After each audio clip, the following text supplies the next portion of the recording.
A ideia aqui é a gente conversar um pouco sobre os problemas éticos de alterar o genoma humano, né?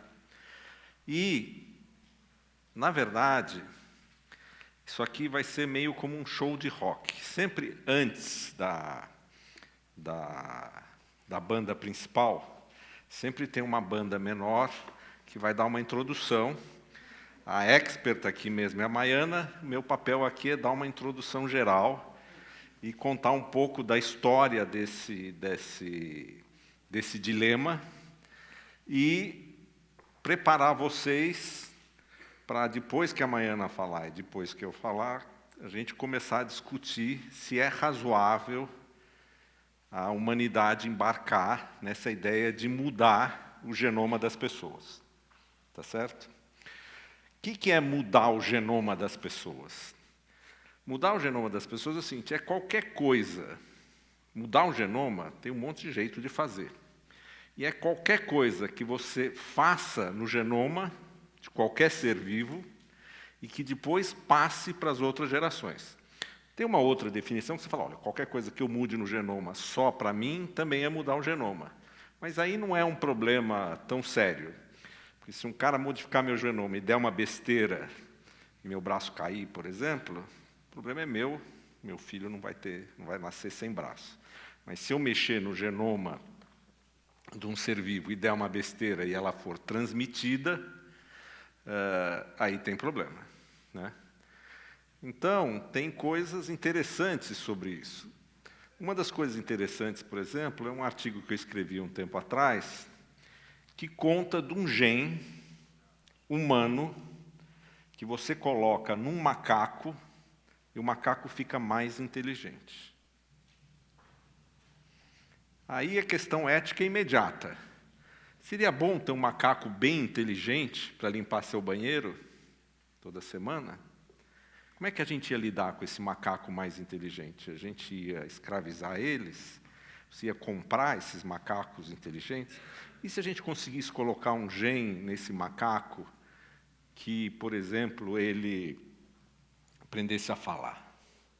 Ele é um pouco mais inteligente, fala, você pode criar eles em grandes fazendas. Então, as limitações da imaginação são infinitas. E eu posso também fazer o oposto. Eu posso pegar uma parte das pessoas e tirar uma parte dos genes da inteligência. E criar eles separados também, como operários ou semi-escravos. Essas são as fantasias. Essas são as fantasias das pessoas. Tá certo? E tem o beabá mais clássico, que é você curar doenças, etc., que a Maiana vai contar bastante. Mas o meu papel aqui é o que eu escolhi para contar para vocês. Na verdade, o que eu quero é desmistificar esse exagero que eu mesmo fiz aqui. E contar para vocês a história do homem com as outras espécies vivas e como o homem altera o genoma das outras espécies. Tá certo? E se você pensar que alterar o genoma é qualquer coisa que passe de uma geração para outra, quando vocês acham que o homem começou a alterar o genoma de outros seres vivos? Nós não vamos fazer um debate aqui, então eu mesmo respondo, fica mais fácil, né? Começou, na verdade, há 20 mil anos atrás, quando o homem começou a domesticar animais e plantas. Tá certo? Até essa época, 15, 20 mil anos atrás, a gente era coletores e caçadores. A gente era bandos, não tinha cidade, não tinha nada, você andava por aí, pegava uma fruta, matava um bicho, e era isso que era a vida dos nossos ancestrais. Provavelmente nos últimos 200, 300, 1000 anos foi assim. Aí, mais ou menos 15, 20 mil anos atrás, nós começamos a domesticar. O que é domesticar um ser vivo? No caso das plantas, domesticar é o seguinte: eu começo a ver que tal planta ali é muito boa de comer. Daí eu pego as sementes dela, tiro e planto. Daí ela cresce. Daí eu consigo começar a manipular ela. Aí eu vejo aquelas plantas que ficaram com mais sementes, por exemplo, um milho maior, eu pego esse e planto esse milho maior. Ele fica um pouco maior. E sem saber nenhuma genética, a gente fez isso com os vegetais mais ou menos há 15 mil anos atrás. A gente alterou o genoma deles. Não no sentido que a gente chegou lá e mexeu no DNA, mas no sentido de que a gente interferiu diretamente na natureza e alterou o genoma. E a gente fez isso com os animais também. E a gente faz isso talvez com 15, 20 mil anos com cachorro, e a gente tem o que seleciona cachorro peludo, cachorro grande, cachorro pequeno, cachorro bravo, cachorro manso, cachorro preto, cachorro branco. Isso é uma intervenção humana no genoma. Tá certo? Quando surgiu a genética, e logo antes de surgir a genética, as pessoas já perceberam que se eu cruzava 2 brancos, ia nascer mais branco. Daí eu queria um cinza, eu cruzava um branco com o preto, e aí você vai mexendo. E a gente criou aberrações. Por exemplo, uma vaca de leite holandesa, dessas que você vê por aí, ela produz tanto leite que se você não ordenar ela e largar ela com o bezerro, morre ela e o bezerro. Porque ela produz tanto leite que o bezerro morre de diarreia, ela vai ter uma infecção no útero e vai morrer. A gente alterou a vaca de uma maneira tal que ela é útil para a gente, mas é inútil para a vaca. Tá certo? Então nós alteramos isso. Então esse é um exemplo que a gente altera. Depois a gente começou a cruzar cavalos de corrida, cachorro, vegetal, soja, laranja, tudo que a gente consome teve modificação genética. Nessa maneira simples, que eu não estou entrando e mexendo no DNA. Naquela época você nem sabia que tinha DNA. Aí veio uma segunda etapa, que é a segunda que a gente começou a entender genética e começou a cruzar. Aí a gente fez híbridos. E a gente pega um pé de limão, implanta um de laranja em cima, e a raiz é do limão, o pé de cima é de laranja. Aí a gente cruza zebu com não sei o quê. A gente faz burro cruzando o cavalo com jumento. Tá certo? Tudo isso, caso do burro, não é porque ele não vai passar para as outras gerações. Mas tudo isso é você manipular o genoma. Então, manipular o genoma é uma coisa de 20 mil anos. Aí, na Segunda Guerra Mundial, surgiu a energia atômica e surgiram as radiações. Daí teve um outro boom. Eu pegava aqueles bichos meio estranhos, dava uma dose de raio-x, causava um monte de mutação. Aí eu plantava, por exemplo, aqueles milhos mutados. A grande maioria nascia todo ferrado, todo torto, desmilinguido, mas de repente aparecia um melhor. Aí eu pegava aquele melhor, expandia, tinha uma nova variedade de milho. Aí eu pegava, bombardeava de novo. E aí, nessa época, já tinham descoberto o DNA, estavam na beira, já tinham descoberto o DNA, estavam na beira de descobrir a estrutura do DNA e tal. E você começou a mexer direto no DNA sem saber o que você estava fazendo. Tá certo? E isso foi, talvez, da metade do século XX à década de 70, 80. Na década de 80, a gente começou a identificar genes específicos dentro do DNA desses bichos. Então, por exemplo, e aí você conseguia pegar só um gene, você fala assim, não, eu quero uma planta resistente a essa doença. Eu podia pegar um monte, por exemplo, eu quero selecionar aqui nessa população pessoas resistentes a uma doença qualquer. Bom, eu jogo o vírus aqui, espero todo mundo morrer. Se sobreviveu um, eu falo, esse aqui sobreviveu. Se eu tiver sorte, sobreviveu um macho e uma fêmea, eu cruzo, pronto, já criei uma população, teoricamente, depois de fazer vários cruzamentos, resistentes àquilo.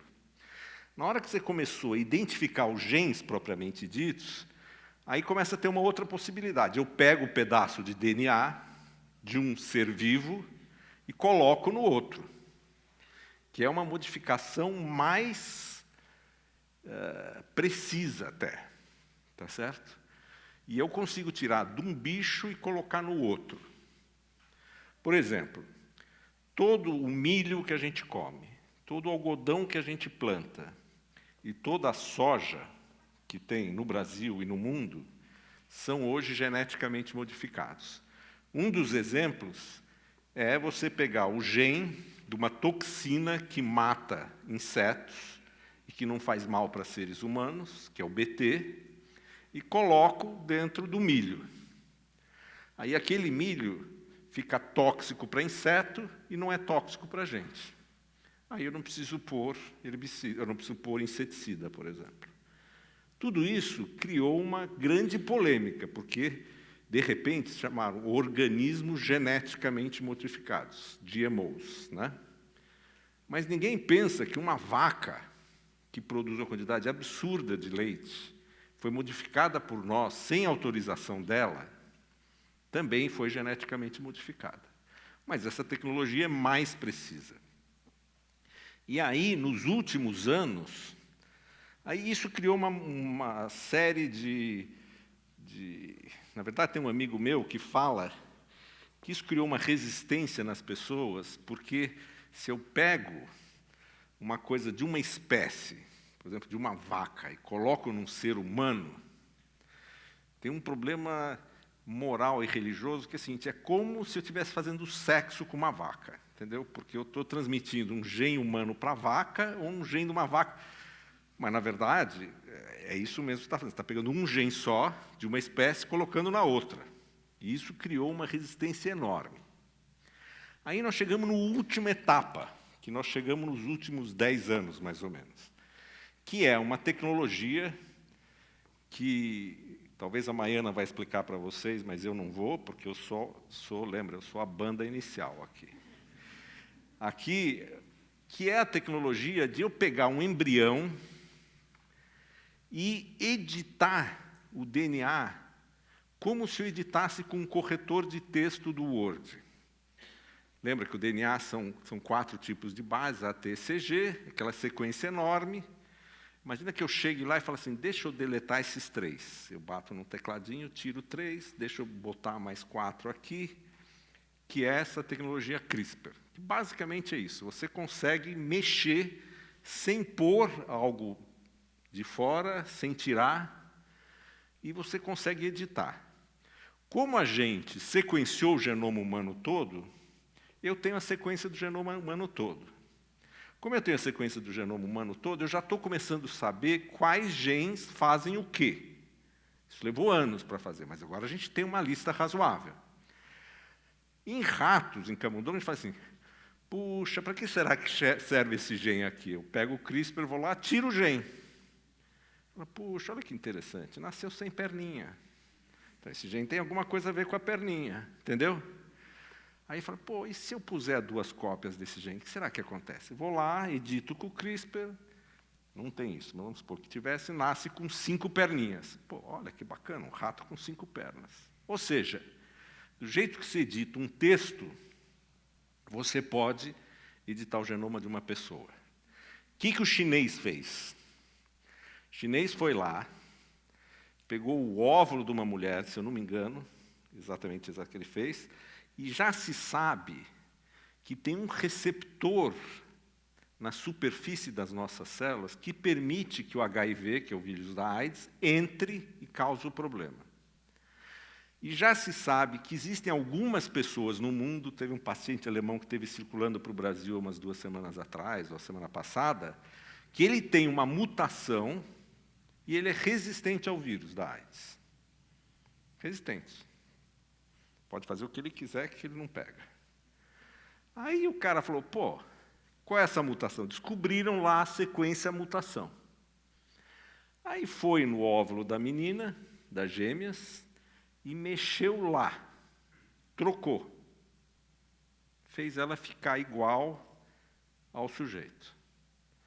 Aí fez uma fecundação in vitro, implantou no útero de uma mulher, que é um troço, que hoje em dia, quem não sabe, é rotina, tá certo? E nasceram 2 menininhas, sequenciaram o genoma, realmente elas tinham a mutação. Tá certo? Agora precisa deixar elas crescer, pôr ela para casar com os aidéticos, para ver se elas são realmente, se realmente teve sucesso o experimento. Mas tudo indica que teve, tá certo? Só que tem um problema. tem um combinado, um acordo entre todos os cientistas do mundo que pôs uma moratória em mexer no genoma humano. Tem uma moratória. Ninguém pode mexer. Tanto assim que ninguém mexe. A gente faz gato e sapato no genoma de camundongo, no genoma de planta, tudo pode. Mas o genoma humano, a gente fala, é diferente. Só que agora a técnica ficou tão sofisticada que nós estamos chegando no... e o chinês que fez as menininhas acabou sendo preso, perdeu o cargo, tal, porque ele fez tudo clandestino, sem autorização, etc. Mas o fato é que tudo indica que o meu tempo foi esgotado. Tudo indica que ele conseguiu fazer o que ele queria. E, portanto, agora nós estamos chegando num momento X que a gente vai precisar decidir. A gente mexe ou não mexe no genoma humano. Aí a Maiana vai mostrar os prós, os contras, e depois nós vamos fazer um quebra-pau aqui do problema ético, se é razoável mexer ou não no genoma humano. Mas nós estamos numa situação, humanidade de saúde, que ela sabe fazer, ela sabe o que ela tem que mexer, e ela consegue prever razoavelmente bem o que vai acontecer. Tá? Mas, como toda tecnologia, as possibilidades são infinitas. Eu posso melhorar um macaco, eu posso piorar um ser humano, eu posso, por exemplo, piorar as mulheres para provar que elas são realmente inferiores. Tudo é possível, entendeu? Então, como a humanidade, ou o contrário, vamos mostrar que os homens são uns cavalos mesmo e aumentar a violência deles. Sei lá, tudo é possível. Então, com uma nova tecnologia, abre um monte de possibilidades. E aí vai caber a nós decidir o que a gente quer fazer com isso. E o exemplo que eu gosto de dar de tecnologia é a eletricidade. A eletricidade foi descoberta, ela é bárbara. Se não tivesse eletricidade, nada disso está acontecendo. Mas é a eletricidade que está na cadeira elétrica. Então não dá para condenar a eletricidade por causa da cadeira elétrica, não dá para falar que tudo que a eletricidade faz é maravilhoso, porque tem a cadeira elétrica. Entenderam? Então agora vamos chamar a banda de rock principal, Maiana Zatz.